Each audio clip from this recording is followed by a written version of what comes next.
নমস্কার বন্ধুরা, আমাদের চ্যানেলে আপনাদের স্বাগত জানাই। আজকে আপনাদের জানাবো ব্রহ্ম মুহূর্তে ঘুম থেকে উঠে কোন তিনটি শব্দ উচ্চারণ করলে আপনি জীবনে যা চাইবেন তাই পাবেন। বন্ধুরা, ব্রহ্ম মুহূর্তে ঘুম থেকে উঠেই বিছানায় বসে বলুন এই 3 শব্দের অতি তীব্রশালী মন্ত্রটি। এই মন্ত্র আপনার জীবন বদলে দেবে। আপনি জীবনে যা চাইবেন আপনি ঠিক তাই পাবেন, একদম আপনার মনের মতো করে। জীবনের সমস্যাগুলো এক এক করে বিদায় নেবে। সঙ্গে থাকুন আমাদের, ভিডিওটি প্রথম থেকে শেষ পর্যন্ত দেখবেন। বন্ধুরা, দিনের সবচেয়ে পবিত্র মুহূর্ত হলো এই ব্রহ্ম মুহূর্ত।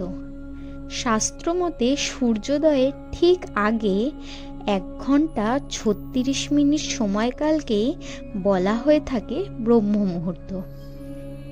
এই ব্রহ্ম মুহূর্তের গুরুত্ব শুধু হিন্দু ধর্মেই নয়, প্রায় সকল ধর্মেই এর গুরুত্ব ব্যাখ্যা করা হয়েছে।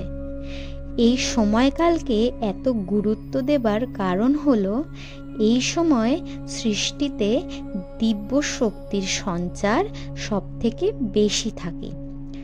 তাই এই সময় যে কোনো প্রার্থনা বা যে কোনো মন্ত্রপাঠ আপনি করুন না কেন, তা সবচেয়ে তাড়াতাড়ি ফল প্রদান করে। তাই আপনিও যদি দিনের এই মুহূর্তে ঘুম থেকে উঠে এই 3টি শব্দের মন্ত্রটি মাত্র 21 বার জপ করতে পারেন, আপনি জীবনে যা চাইবেন ঠিক তাই পাবেন। কিন্তু মন্ত্রটি জপ করতে হবে একদম ব্রহ্ম মুহূর্তে উঠে এবং আমাদের বলা নিয়মেই। আপনার মন্ত্রটি জপ করা হয়ে গেলে আবার আপনি ঘুমোতে পারেন, কিন্তু এই প্রক্রিয়াটি সারতে হবে একদম ব্রহ্ম মুহূর্তেই। আপনি এই সময় ঘুম থেকে উঠবেন, উঠে উত্তর দিক বা পূর্ব দিকে মুখ করে বসবেন। বসে প্রথমে আপনি আপনার যে ইষ্ট দেবতা রয়েছে, অর্থাৎ যে দেবতা আপনি রোজ পুজো করেন, সেই দেবতার উদ্দেশ্যে প্রথমে ভক্তি ভরে প্রণাম করবেন। তারপর আপনি কিছুক্ষণ ধ্যান করবেন। এই ধ্যান করবার সময় আপনাকে মনে মনে কিছু পজিটিভ চিন্তা করতে হবে। অর্থাৎ আপনাকে চিন্তা করতে হবে আপনার সমস্যা ইতিমধ্যেই মিটে গেছে, আপনার স্বপ্ন ইতিমধ্যেই পূরণ হয়ে গেছে। অর্থাৎ আপনি যা চান ইতিমধ্যেই তা পেয়ে গেছেন। আপনি এখন খুব ভালো রয়েছেন। ধরুন আপনার সংসারে নিয়মিত অশান্তি হয়, আপনি চান আপনার সংসারে আবার শান্তি ফিরে আসুক। আপনি ধ্যানের সময় চিন্তা করবেন আপনার সংসারে আবার আগের মধ্যে আপনি ধ্যানের সময় চিন্তা করবেন আপনার সংসারে আবার সবার মধ্যে ভাব ভালোবাসা ফিরে এসেছে। আপনারা একসঙ্গে সবাই মিলে কোথাও ঘুরতে গেছেন, সবাই মিলে খুব আনন্দে রয়েছেন। আপনাকে এমনই কিছু পজিটিভ চিন্তা করতে হবে।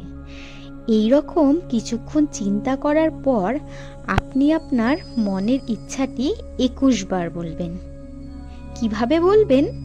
আপনার ইচ্ছাটি বলতে হবে একদম পজিটিভ প্রেজেন্ট টেন্সে, অর্থাৎ আপনার ইচ্ছাটি ইতিমধ্যে পূরণ হয়ে গেছে, সেই রকমভাবে আপনাকে বলতে হবে। ধরুন আপনি সেই গৃহে গৃহশান্তির জন্য এই মন্ত্রটি জপ করতে চাইছেন। সেক্ষেত্রে আপনাকে বলতে হবে, ধন্যবাদ ব্রহ্মাণ্ড আমার ঘরে আবার শান্তি ফেরানোর জন্য। এই রকম এই কথাটি আপনাকে 21 বার বলতে হবে। ধরুন আপনি টাকা পয়সা চাইছেন ও আপনি অত্যন্ত আর্থিক সমস্যার মধ্যে দিয়ে যাচ্ছেন। আপনি চাইছেন আপনার হঠাৎ যেন কিছু অর্থপ্রাপ্তি হয়। সেই ক্ষেত্রে আপনি বলবেন, ধন্যবাদ ব্রহ্মাণ্ড আমাকে হঠাৎ অর্থ দেবার জন্য। এই রকম আপনাকে 21 বার বলতে হবে। এই 21 বার বলা হয়ে গেলে আপনি সেই মন্ত্রটি আবার 21 বার জপ করবেন। আমরা ঠিক যেইভাবে বললাম আপনাকে ঠিক সেইভাবেই এবং সেই পদ্ধতিতেই এই মন্ত্রটি জপ করতে হবে। না হলে এই মন্ত্র থেকে আপনারা কিন্তু সেই রকম কোনো ফল পাবেন না। তাহলে এবার বলি কোন মন্ত্র আপনাকে 21 বার জপ করতে হবে। মন্ত্রটি হলো ওম হুম ফট। আবার বলছি, মন্ত্রটি ওম হুম ফট। আমরা ঠিক যেইভাবে বললাম ঠিক সেইভাবেই ব্রহ্ম মুহূর্তে ঘুম থেকে উঠে এই মন্ত্রটি জপ করুন। দেখবেন আপনার ভাগ্য নিমেষে বদলে যাবে। চেষ্টা করে দেখতে পারেন। ভিডিওটি ভালো লাগলে লাইক, শেয়ার, সাবস্ক্রাইব করবেন। আজ এত পর্যন্তই রইল। এরপর আপনাদের সাথে আরও অন্য ভিডিও নিয়ে দেখা হবে। নমস্কার।